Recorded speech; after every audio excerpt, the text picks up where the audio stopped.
Hello everyone, good morning to all of you. I hope you all are fine.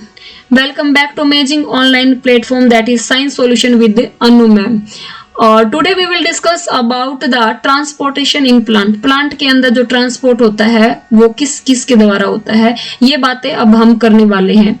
देखिए, transportation of material, जैसे कि मैं बात करूं फूड का, वाटर और mineral, take place through the conducting tissue, और जो कंडक्टिंग टिश्यू के द्वारा ये ट्रांसपोर्ट हो रहा है प्लांट में, उनका नाम है जाइलम और फ्लोएम। एक बार देखते हैं कि भाई किस तरीके से ये ट्रांसपोर्टेशन होगा। अगर मैं बात करूं जाइलम की, तो जाइलम के अंदर द्वारा जो ट्रांसपोर्ट होता है वो होता है वाटर और मिनरल। देखो, जाइलम जल, ऐसे याद रख लेना, वाटर और मिनरल का ट्रांसपोर्ट करवाएंगे। और अगर फ्लोएम की बात करें तो ये क्या ट्रांसपोर्ट करवाएंगे, फूड का।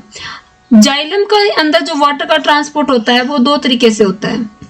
एक होता है ट्रांसपिरेशन, एक होता है रूट प्रेशर।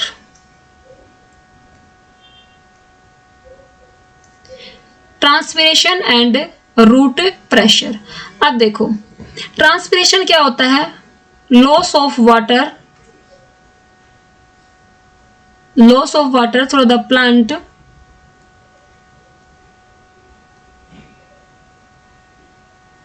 अब देखो, अब मैंने एक प्लांट बनाया, पेड़ बना दिया, मान लीजिए ट्री बना दिया, इसके अंदर क्या है, यहाँ पे सेल प्रेजेंट होती है ना।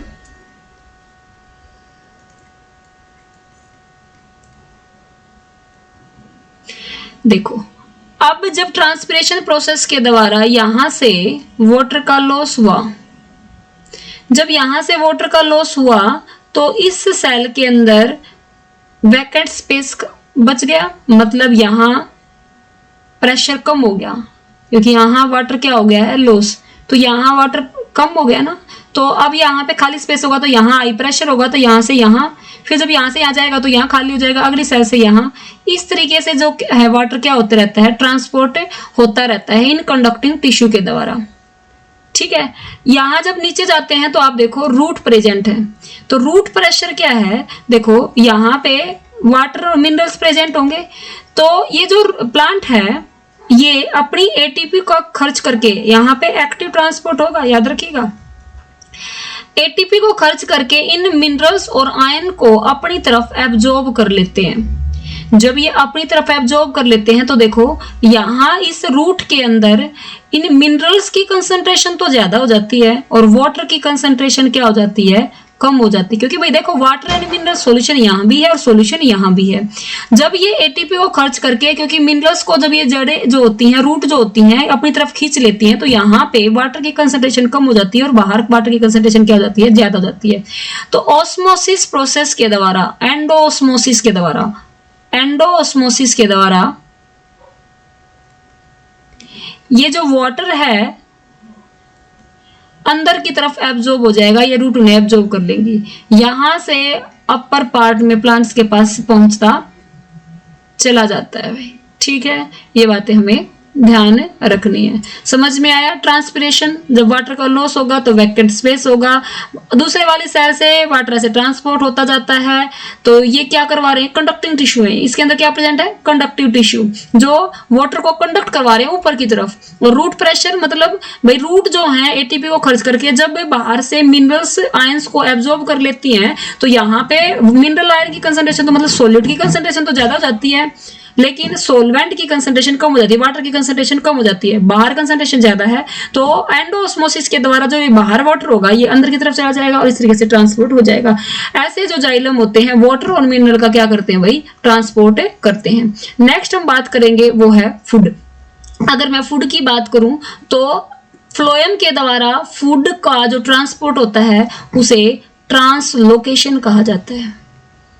लोकेशन चेंज होती रहती है। प्लांट के अंदर फ्लोएम के द्वारा जब आप फूड को ट्रांसपोर्ट करवाते हो तो उसे ट्रांसलोकेशन कहते हैं। अगर मैं यहां पे आपको बताऊं, देखो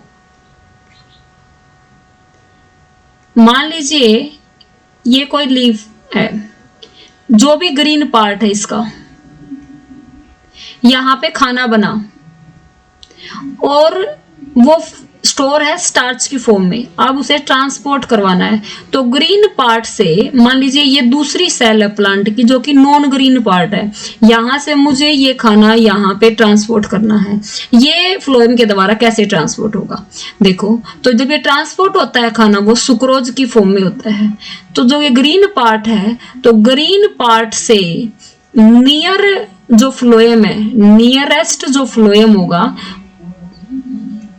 वहां पे ये क्या हो जाएगा, ट्रांसपोर्ट हो जाएगा।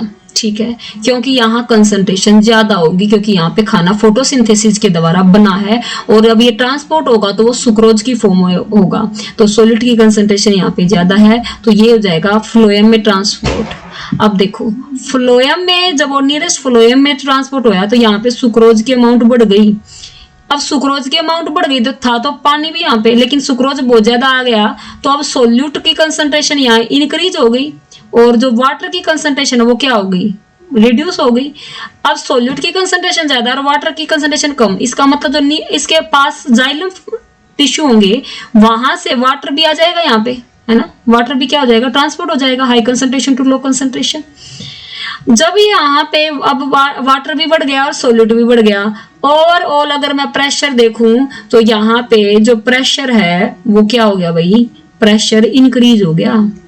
अब जब ये प्रेशर यहाँ पे इंक्रीज हुआ इस प्लांट के इस पार्ट में, तो ये नॉन ग्रीन पार्ट में ये हाई प्रेशर से low pressure by the process of diffusion क्या हो जाएगा, ट्रांसपोर्ट हो जाएगा। इसी प्रोसेस को ट्रांसलोकेशन कहा जाता है। बहुत इंपॉर्टेंट बात को मैंने छोटी सी लाइनों में, थोड़ी सी बातों में समझा दिया है। आपको एक बार में समझ में ना आए तो दोबारा से देखना। मैंने बहुत इंपॉर्टेंट बात बताई है कि जाइलम के अंदर वाटर और मिनरल का ट्रांसपोर्ट जो है वो ट्रांसपिरेशन और रूट प्रेशर से होता है। ट्रांसपिरेशन वाटर का लॉस और लॉस होता है, तो इस तरीके से वैकेंट बनते हैं और कंडक्टिंग टिश्यू जो होते हैं कंडक्ट करते हैं वाटर को अपनी तरफ। दूसरा, रूट प्रेशर कैसे जनरेट होता है, जिसकी वजह से वाटर जो है अपर पार्ट की तरफ क्या होता है, ट्रांसपोर्ट होता है। एक और बात ध्यान रखनी है, जो इन ये वाटर और मिनरल का जो ट्रांसपोर्ट होता है ना बच्चे, वो हमेशा यूनिडायरेक्शनल होता है,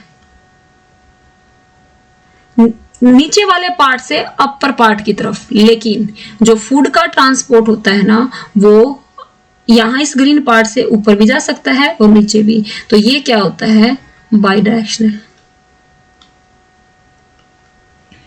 ठीक है, अब जो ये लिखा हुआ है एक बार मैं आपको पढ़ा देती हूँ, बाकी जो बात थी वो मैंने आपको समझाई दी है। देखो, जाइलम की अगर हम बात करें तो जाइलम जल वाटर का ट्रांसपोर्ट कराएगा और मिनरल का ट्रांसपोर्ट कराएगा। ठीक है, सिर्फ वाटर मत लिख लेना, वाटर और मिनरल दोनों का, from the root to all part, मतलब सिर्फ अपर डायरेक्शन में। इट कंसिस्ट जाइलम वेसल्स होते हैं इसके अंदर, ट्रैकेट होते हैं, जाइलम फाइबर भी होते हैं, जाइलम पेनकाइमा भी पाए जाते हैं। वैसे तो 4 पार्ट होते हैं इसके, और जाइलम पेनकाइमा को छोड़ के बाकी तीनों जो होते हैं वो नॉन लिविंग होते हैं। वाटर एंड मिनरल्स जो है वो एंटर करेगा रूट बाय डिफ्यूजन, और then due to transpiration the suction pressure force जो होगा, जो अपवर्ड मूवमेंट की तरफ हेल्प करेगा वाटर और मिनरल्स से का, ये बात भी हमें ध्यान रखनी है। भाई यहाँ पे फोर्स लग रहा है तभी तो ऊपर जा रहा है, रूट प्रेशर जिसे कह रहे हैं। ये आप देख सकते हो, ट्रैकिड जो फंक्शन क्या है, बोथ स्पोर्ट्स है एंड वाटर का ट्रांसपोर्ट करने में क्या कर रहे हैं, हेल्प कर रहे हैं। इनके बीच में से आपको दिखाई दे रही है पोर प्रेजेंट होते हैं। यहाँ पे आप देखिए वेसल्स एलिमेंट हैं जो वाटर ट्रांसपोर्ट में क्या कर रही हैं, हेल्प कर रही हैं। Fibre cell specialised support provide करती हैं, क्योंकि ये क्या है, नॉन लिविंग है, और जो नॉन लिविंग होती है ना वो ज्यादातर स्पोर्ट ही प्रोवाइड करती हैं। आप देखिए यहाँ वाटर एब्जॉर्ब हो रहा है रूट से ऊपर की तरफ, water travel through the plant, क्योंकि यहाँ पे क्या जनरेट होगा, यहाँ पे रूट प्रेशर जनरेट होगा। अब जब यहाँ पे रूट प्रेशर जनरेट होगा तो ये अपर पार्ट में क्या होगा, कंडक्शन होगा, ट्रांसपोर्ट होगा। और ट्रांसपिरेशन जब होता है तो देखो यहाँ जब सनलाइट की प्रेजेंस में जब टेम्परेचर जो है वो इंक्रीज होता है तो वाटर जो है वेपरेट हो जाएगा लीफ सरफेस से, है ना, और वाटर के यहाँ पे क्या हो जाएगा, खाली स्पेस प्रेजेंट होगा, मतलब प्रेशर डिक्रीज हो जाएगा। नीचे वाली साइड से वाटर जो है ऊपर की तरफ आता रहेगा कंडक्टिंग टिश्यू के द्वारा। इस तरीके से हमारा जाइलम के अंदर क्या होता है बच्चों, ट्रांसपोर्ट होता है। ठीक है, नेक्स्ट आप देखिए फ्लोएम। फ्लोएम क्या हेल्प करता है, फूड के ट्रांसपोर्ट में। फूड कहाँ पे बनेगा, लीव्स में। कौन से प्रोसेस से, फोटोसिंथेसिस से, और अदर पार्ट के अंदर चला जाएगा। इस प्रोसेस को ट्रांसलोकेशन कहा जाता है। फ्लोएम के अंदर हमारा सिव ट्यूब होगा, कंपेनियन सेल होगी। सिव ट्यूब के पास अपना न्यूक्लियस नहीं होता, लेकिन ये कंपेनियन सेल के न्यूक्लियस से ट्रांसलोकेशन में हेल्प करते हैं। Food from the leaves is transferred to the xylem by the energy. भाई स्टार्टिंग में जो फूड लिया जाता है वो उस एनर्जी को खर्च करके लिया जाता है, वो एक्टिव ट्रांसपोर्ट होता है, एटीपी मॉलिक्यूल्स को इसमें यूज किया जाता है। फिर ऑस्मोटिक प्रेशर जनरेट होगा और वाटर एंटर करेगा phloem and help in the transport of food. ये आप इनके डायग्राम देख सकते हो। यहाँ पे वॉल प्रेजेंट होते हैं, इनमें पोर पाए जाते हैं, जो कि यहाँ फाइबर्स ऐसे कैपिलरीज प्रेजेंट होती हैं, कंडक्टिव टिश्यू जिसके अंदर होते हैं, जो कंडक्शन में हेल्प करते हैं। ये हमारी सिव ट्यूब है, ये कंपेनियन सेल है, इसका अपना न्यूक्लियस है और सिव ट्यूब के पास न्यूक्लियस से एब्सेंट होता है। यहाँ देखिए ये आपको जाइलम के पार्ट दिखाई दे रहे हैं, परफोरेशन प्लेट पाई जाती है इसके अंदर, परफोरेशन ये आपको दिखाई दे रही है, परफोरेशन, इनके बीच में पोर प्रेजेंट है। यहाँ वेसल्स मेम्ब्रेन प्रेजेंट है। ये फाइबर्स और ट्रैकिट्स के डायग्राम आपको दिखाई दे रहा है। सिमिलरली फ्लोएम में देखिए आपको सिव प्लेट और कंपेनियन सेल्स, इनका न्यूक्लियस पाया जाता है और यहाँ पे आप फाइबर्स देख सकते हो।